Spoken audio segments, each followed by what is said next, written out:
জীবনে শুনেছেন নিজের বিয়ের আসরে কেউ শালিকাকে কিডন্যাপ করে পালায়?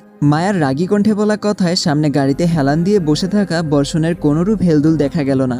মায়ার রাগ যেন আরও বেড়ে গেছে বর্ষণের নীরবতায়। এই যে আপনাকেই বলছি, কোনখান থেকে যে উল্লুক ধরে এনে আব্বু আপনার সাথে আপুর বিয়ে দিচ্ছিল কে জানে। বর্ষণ বলল, দেখো তোমারই দোষ, আমি প্ল্যান তো জবরদস্ত করেছিলাম। আমি একা পালালে আমার বাপ লোক লাগিয়ে তুলে নিয়ে বিয়ে দিত, তাই ভাবছিলাম নিজের উইবিকে কিডন্যাপ করব। মায়া বলল, তো আমাকে কেন তুলে আনছেন? বর্ষণ বলল, তোমাদের মেয়েদেরই তো দোষ।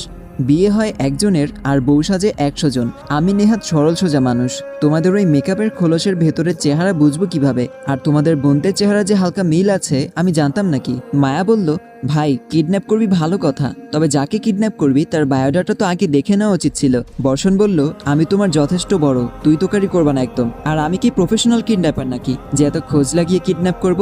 মায়া দীর্ঘশ্বাস ফেলে বলে, আমাকে ফেরত দিয়ে আয় ভাই, আমার আব্বু নাইলে ভাববে আমি কারোর সাথে পালিয়ে গেছি। বর্ষণ বলল, ভাগছই তো তোমার বোনের উইবিকে নিয়ে। মায়া চারদিকে তাকিয়ে কিছু খুঁজতে লাগলো। পরক্ষণে একটা গাছের ঢালা নিয়ে বর্ষণের পেছনে লেগে পড়েছে পেটাবে বলে। বর্ষণ আহমেদ, নেহাল আহমেদ এবং বিথি বেগমের একমাত্র ছেলে, বয়স 26, পেশায় একজন গায়ক। ছোট থেকেই গানের দিকে ঝোঁক ছিল আলাদা, যেটা বড় হওয়ার পর পেশায় পরিণত হয়েছে। মেয়েরা ওর পাগল, তবুও ওর কাউকে ভাল লাগে না। ওর মতে বিয়ে করবে ভিন্নভাবে, আর ভালোবাসা তো হুট করে হয়ে যাবে। এজন্যই বিয়েতে মত ছিল না। তবুও তার বাপ তো তার মতোই, তারা বিয়ে করাবেই।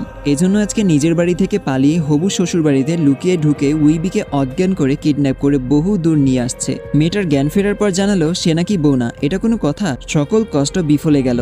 আরে মেয়ে থামো থামো, আমার ফ্যান ক্লাবের মেম্বার নাকি তুমি? এত দৌড় করাচ্ছ যে? মায়া বিরক্ত হয়ে বলল, আমি বাসায় যাব।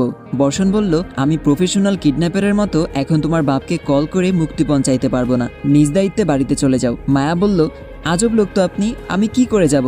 আর কোন জঙ্গল টাইপের এলাকায় আসছেন? আশেপাশে গাড়ি ঘোড়াও তো দেখছি না, যাব কিভাবে? আপনার গাড়ি আছে তো, পৌঁছে দেন না ভাই।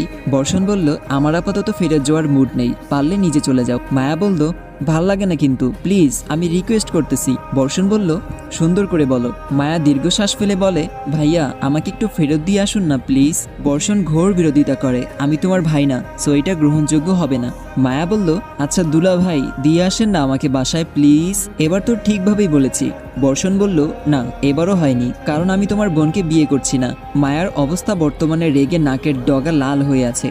ফেলে রাখা ডালা পুনরায় হাতে নিয়ে, আব্বে ইয়ার তুই গাড়ি চালিয়ে আমাকে দিয়ে আসবি নাকি আজকে নিজের থেকে বয়সে ছোট মেয়ের ডালের বাড়ি খাবি, ঠিক কর। বর্ষণ বলল, ভয় দেখাচ্ছ নাকি? মায়া খানিকটা এগিয়ে বলল, আমি 3 গুনবো, এর মধ্যে সিদ্ধান্ত নিন। 1, 2। বর্ষণ মায়ার 3 বলা পর্যন্ত অপেক্ষা করেনি, চটজলদি গাড়িতে উঠে বসেছে বাধ্য ছেলের মতো। এভাবে ছোট্ট একটা মেয়ের হাতে ডালের বাড়ি খেয়ে